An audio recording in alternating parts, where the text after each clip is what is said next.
too fast for you. She's too fast.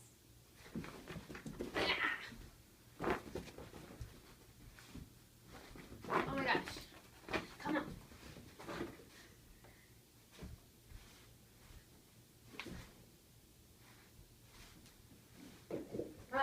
Okay, out of here. Hey guys, welcome to Hope Scope. Friday night here. I know that was kind of weird, but she's not done playing.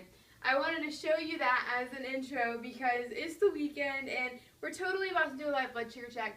But that was one really simple way to get a little cardio in and just get creative with your activity. So I'll get more on that later. You got some hearts. Thanks for the hearts, guys. I'm like winded already. You stink. She's a good little workout buddy. Hey. Molly. My name's Hope. I'm the owner of Hopeful Health, and I have type 1 diabetes, and I'm all about using exercise and nutrition as medicine for diabetes. So I'm here to teach you everything I know so that you can live without limits with your diabetes. And we do live blood sugar checks, Q&As, live workouts, all that fun stuff. Cooking in the kitchen. I teach you all about low carb eating and high fat eating. And if you have diabetes, make sure you're following. And there's a check mark beside my name. And if you have a family member or a friend, share this broadcast with them. Or at least stick around and maybe you'll learn something and you can share your knowledge with them. So, welcome. And if you're on the rebroadcast, remember you can give hearts. So, we're going to go ahead and do a blood sugar comparison.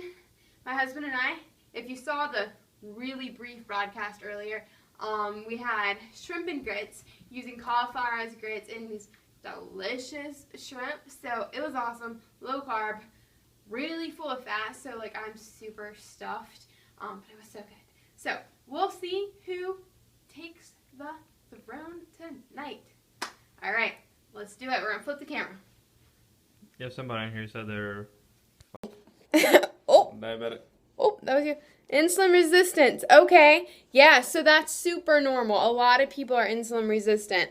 And that's typically the beginning stages of type 2.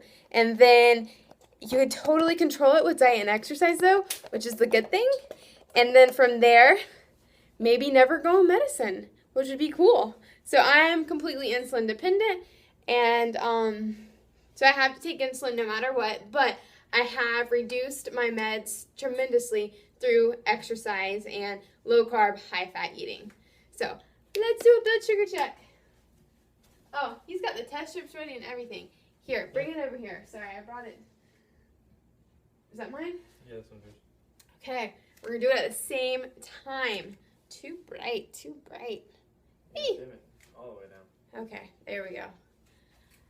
Yeah, for sure. I don't have it, but close. Dad and grandmother had it. I'd love to know what I do. Okay, I'm more than happy. One, make sure, happy to share with you. Make sure that you're following and, 173 billion. That's okay. That's okay. That's okay. You can correct for that. I literally teach everything that I know. I teach you all about how to handle high blood sugars, and I can teach people that have it. I've had a few people that have jumped on because they have family members with diabetes, and I try to educate so you can educate your family members. But if you think that you're at a high risk of potentially being diagnosed because it's in your bloodline basically, then everything I teach, especially about nutrition, could be life-changing for you as well and can keep you off of that diagnosis. It's not the end of the world when you get diagnosed with diabetes, for sure. It's a life-changing disease, but it's manageable. So that's what I do, and I literally just try and give you all the answers that I have. Did you already check? Oh, I already, okay, we're checking and comparing. So I have a broken pancreas, he doesn't.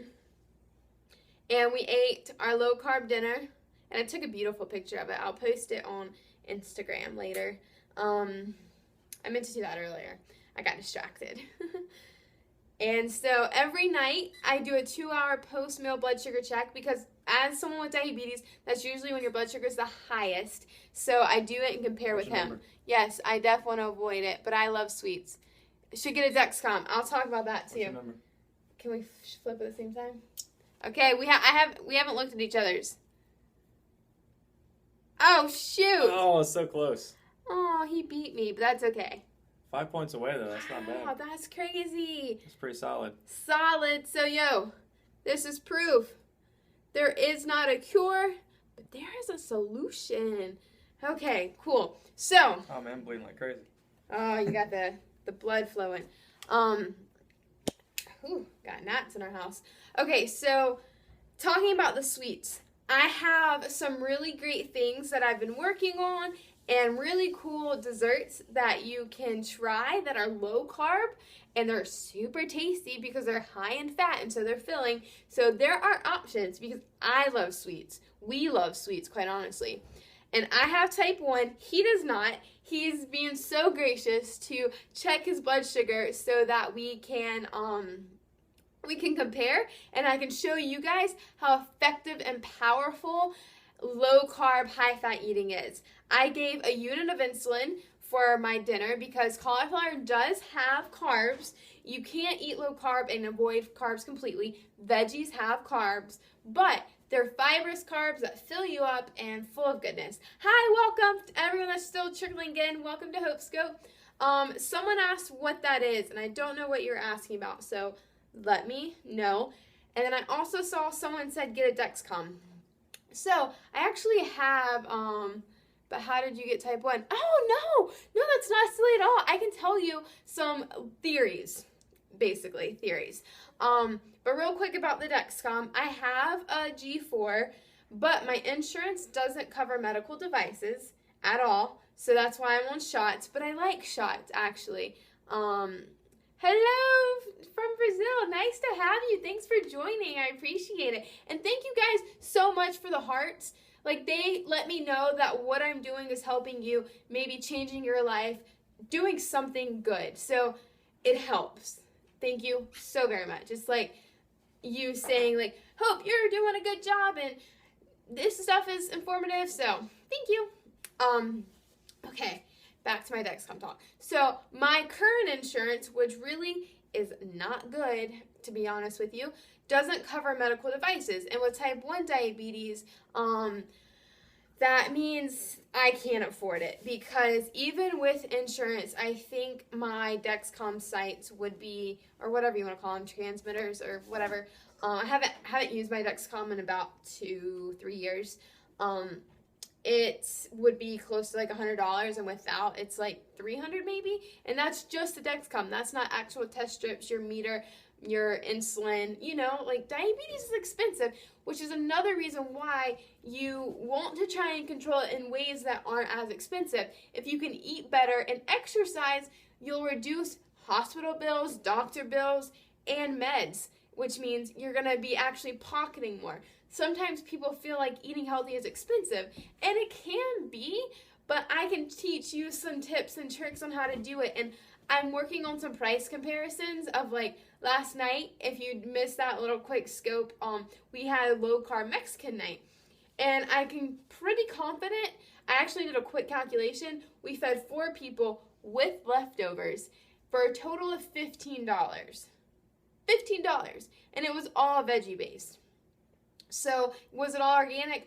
No. So, we aren't completely there with the expensive stuff, but it was still veggies. So, it's totally possible to eat well on a budget. So, that's just my little thing, because I know that there's always people that are thinking about that and mentioning that. So, that's that.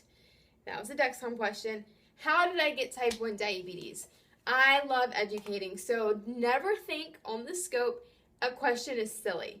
All questions are good. Before I answer that, let me see. Nice to watch you live. Say hello from my son, Adam. Hi, Adam.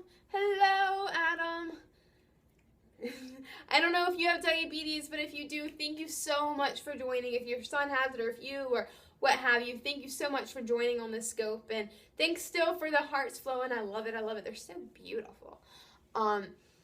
Okay, how did I get type 1 diabetes? And how does anyone get type 1 diabetes? I actually think that's a great question because in the news and the media and all that fun stuff, you hear about type 2 primarily, and that's because I don't know the exact research and statistics as of now, but about like 90% of the people that have diabetes have type 2. So you hear about that more often. However, I have type 1, and type 1 typically occurs when you're a child. And why is that? They don't really know. But there's a few theories. One is you get a virus. So what I originally thought was that Molly, no. What? Was that I had the flu, because I did. I was pretty sick right before I got diagnosed. And the virus attacked my pancreas. So it basically killed off my beta cells, which is what makes your insulin, and I no longer produce insulin. However, more recently, I listened to a really awesome podcast, and I don't know if you guys are into podcasts. I love them. They're like my favorite thing to do every day, about dairy, and they called it The Scary Dairy. And it's the Sean Stevenson, the Model Health Show. If you ever want to watch that, it's so interesting. And he was talking about the pros and cons of dairy. And I've been trying to get off dairy for a while, because if you have diabetes, you might be like me, and maybe not. But like, cheese is my jam. So good. And that's mainly because it doesn't have carbs really. So you can eat it when you're hungry. But there's such a thing as too much dairy. And so I've been trying to get off of it even before I heard this podcast. And in this podcast, they said that the countries that consume the most dairy have the highest rate of type 1 diabetes. And I can't remember off the top of my head the exact like wording that they use, but basically dairy makes your T cells. No, as a child, I was saying what I was saying, so say what. Okay, yes, I said usually, not always. I know people that were diagnosed in the upper 20s and in their 30s, so it's definitely possible.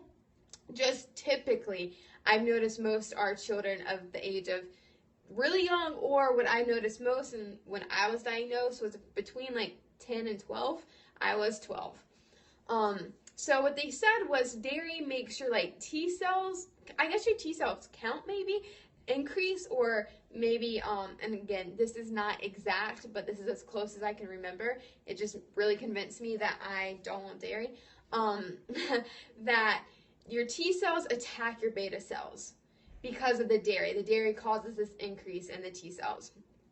And so many kids, especially if they weren't breastfed and they were given dairy early in life, or if they keep consuming a huge amount of dairy past, I think it's like a prime age of a certain time, where your body no longer processes lactate, then that becomes an issue. And that's another possibility. Again, these are all possibilities and theories. Who knows? But I believe, and I'm a strong believer that this could be why I got it, because I was never breastfed. And I was raised, which I'm sure a lot of you were, raised on having like milk with every meal. Like, you need milk for strong bones and calcium. But it's really interesting, because the other thing that he shared was that the calcium that you get in milk, your body can't really absorb it, I think was what he said. But if you eat like kale or any greens, you actually get more calcium from your veggies than you did from that milk. And then the vitamins that are in your milk and minerals and stuff, they're in everything else too. So like, I don't really know the benefits really of milk, for example, and dairy, because all the things that were benefits you can get elsewhere.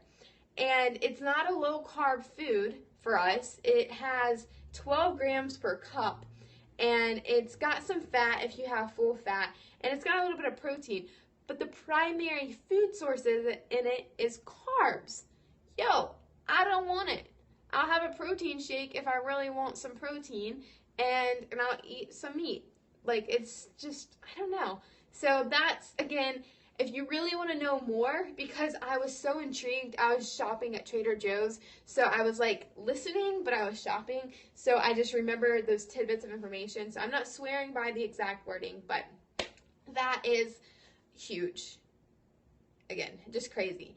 And the person that said they were diagnosed at 22, again, I know that a lot of people do get diagnosed later in life, And to be honest, I can imagine that's actually even harder. I got diagnosed going into middle school, which was pretty challenging because that's a really awkward time in life. But I didn't have habits really created yet, and so I think that was that much easier for me.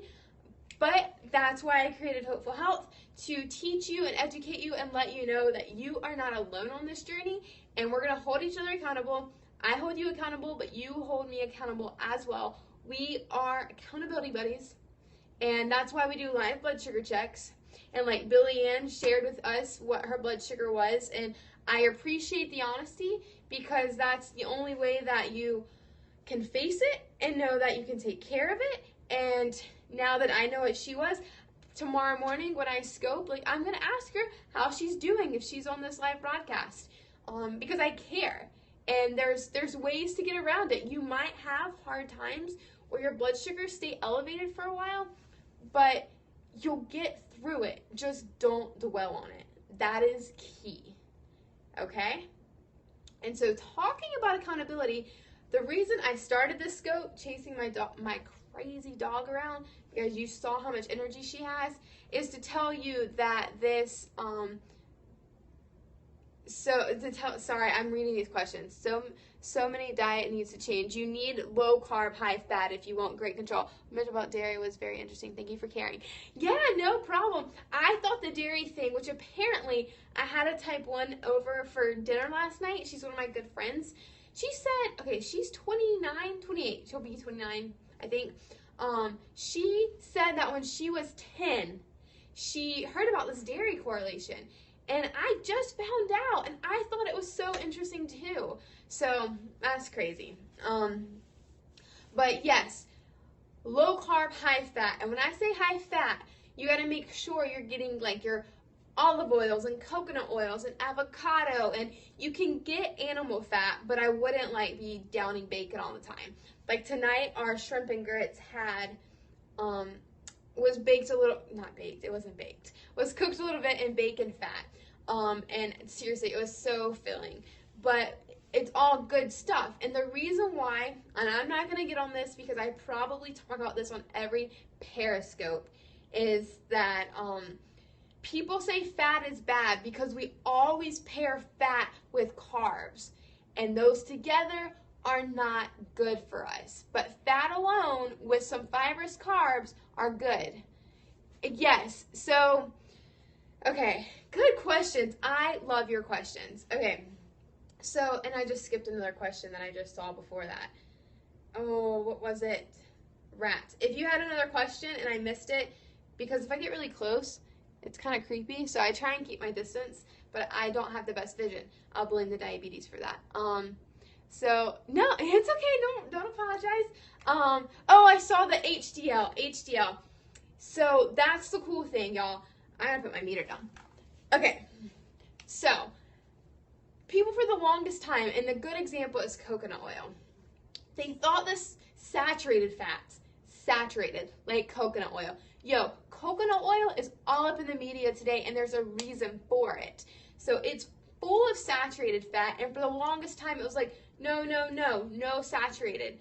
But they weren't really revealing much research about it.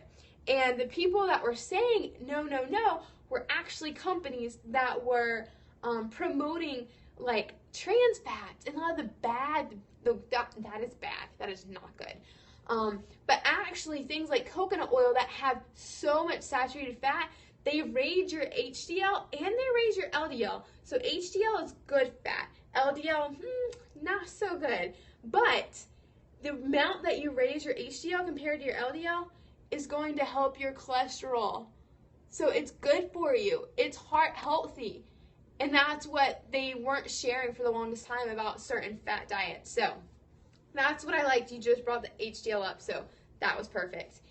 And then you asked about just carbs and veggies. That's what I focus on. I do like to make sweet treats, if you will, and those carbs come from nuts, so we use almond flour, and coconut. So coconut is phenomenal. So it can definitely, so fattening. It has so much fat. And I'm telling you, I probably get most of my calories from coconut. But I just made coconut butter, y'all, and it was incredible. But it's so good because as much carbs as it has, I think it's 2 tablespoons, maybe 1/4 of a cup. I don't remember the exact serving size, but that's not important at the moment. You get 4 carbs and then 4 grams of fiber. Yo, the more fiber you got, the better it is for your diabetes, the better your blood sugars are going to be. So if you eat any carbs, make sure the fiber count is high. That's why you want to focus on getting your carbs from vegetables. So every meal we have has a vegetable base almost 95% of the time, unless it's got meat, like just chicken or something. But we'll have cauliflower rice, cauliflower mashed potatoes, cauliflower grits, eggplant pizza. I mean, you name it, we eat it as a vegetable base. And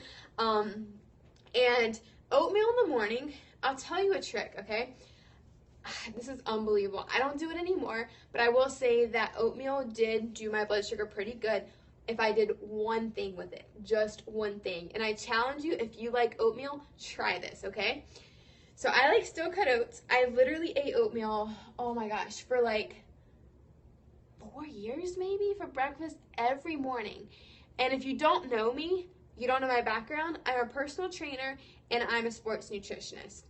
So I learned all the basic things about nutrition. And let me formally state that all that information does not always mesh well with diabetes.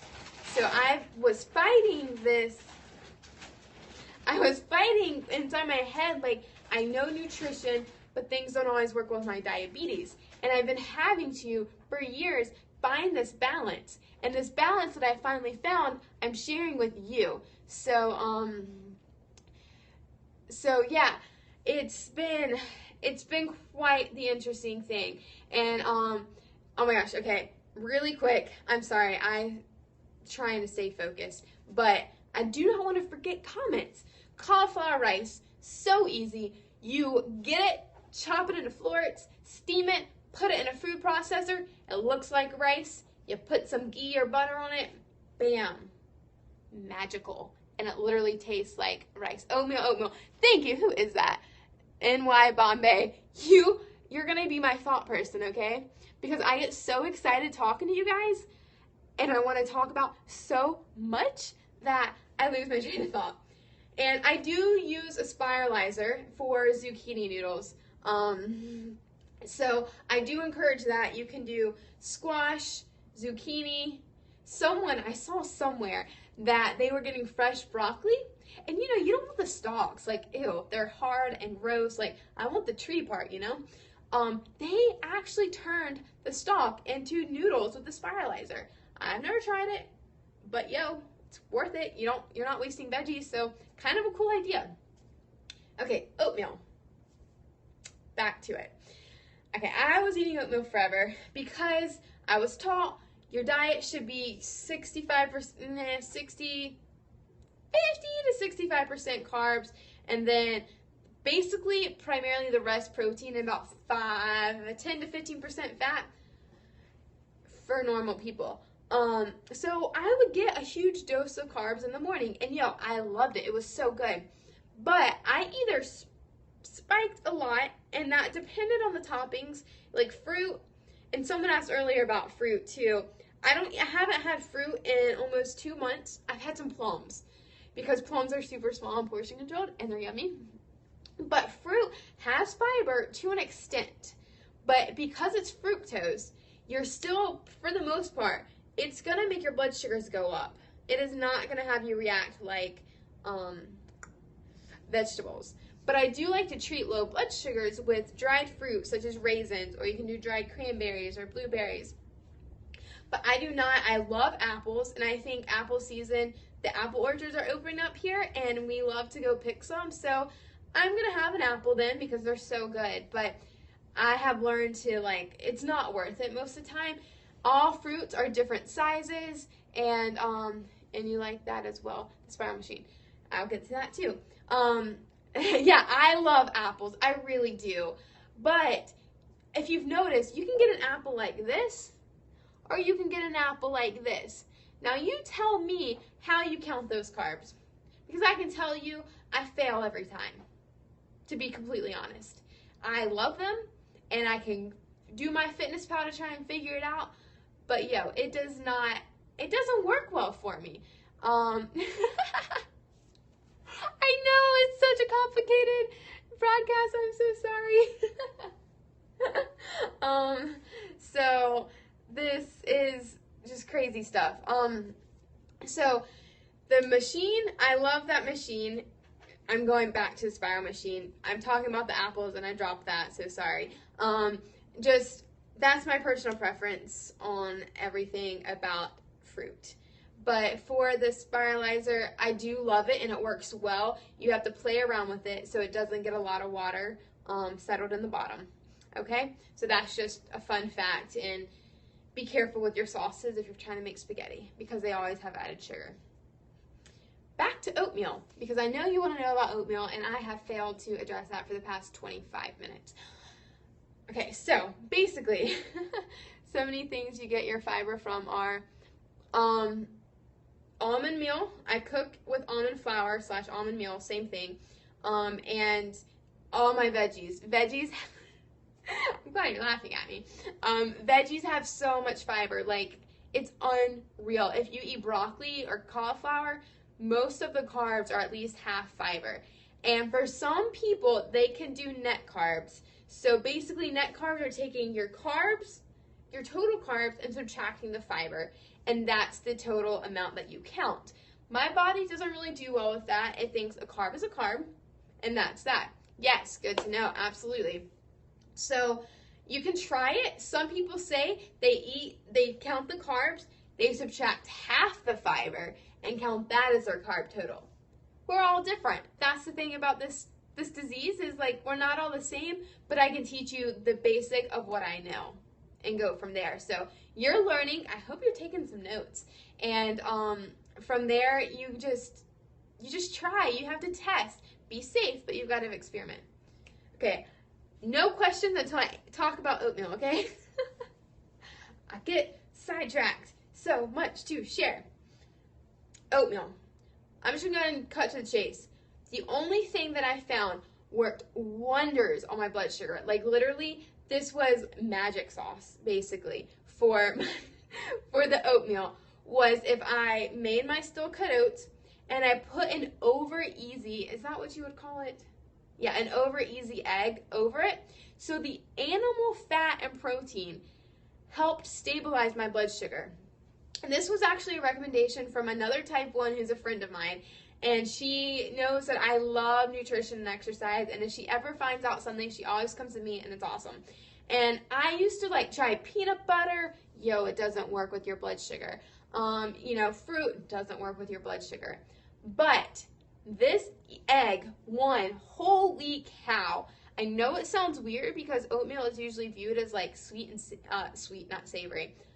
But this is the most delicious thing in the world.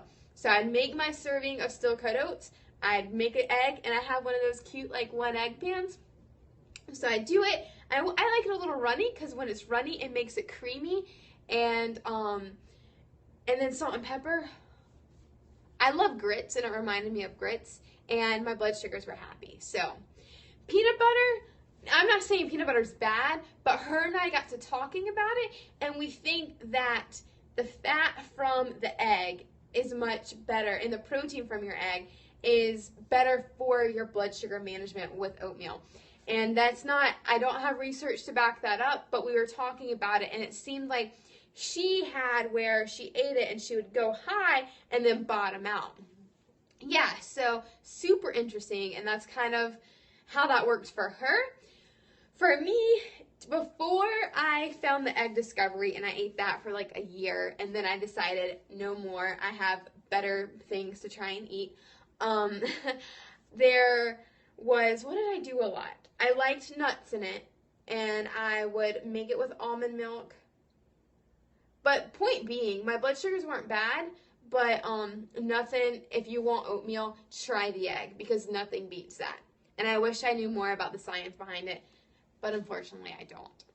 But yeah, okay, I addressed it. I finally addressed the oatmeal question. Holy smokes. I'm sorry, guys. I hope I'm at least slightly entertaining by always changing the topic. And I keep you engaged, right? Like, you never know what's going to come next. Okay, so I entered this broadcast. Well, one, do you guys have any questions? Because I'm about to do a little challenge for you. My first pregnancy had oatmeal every day. Can't do it now. So you're like, ugh, done. Gross. I actually got tired of it, which I'm kind of grateful for because it's not bad for you by any means. It's one of the better like grains you can eat for sure. And I'm pretty confident it's lower glycemic than a lot of things you'll find. But it's, I don't know. I have to take insulin for it, you know? I don't have to take insulin for my almond bread that I put avocado and bacon on. Yeah, and I'd rather have that. So, you know, it's whatever. And you can pretend that it was a blessing that you ate oatmeal every day for your pregnancy and now you're tired of it. And also, Melissa, you missed the live blood sugar check. So I was 110. My husband was 105, so he beat me. And then we had one other person check on here. So if you want to check, feel free. You don't have to. Have your almond bread. I hope you like it. I have to tell you, though, it's 86. Yes, you win. You're the winner. Oh, my gosh. I'm so proud of you. The almond bread. Okay, so little disclaimer. It's so good. Like, I really like it. And it's high in fat. But I think I recently learned a trick. It used to, like, be super flat. And it wouldn't rise like regular bread. But I learned something, and so if I master that, I just might give you a sneak peek. I'm trying to really perfect it. Clearly, I'm eating it as it is now because I like it, and because it's high in fat, I don't need a big piece of bread. Like this little sandwich that I make for breakfast, so perfect, so filling. I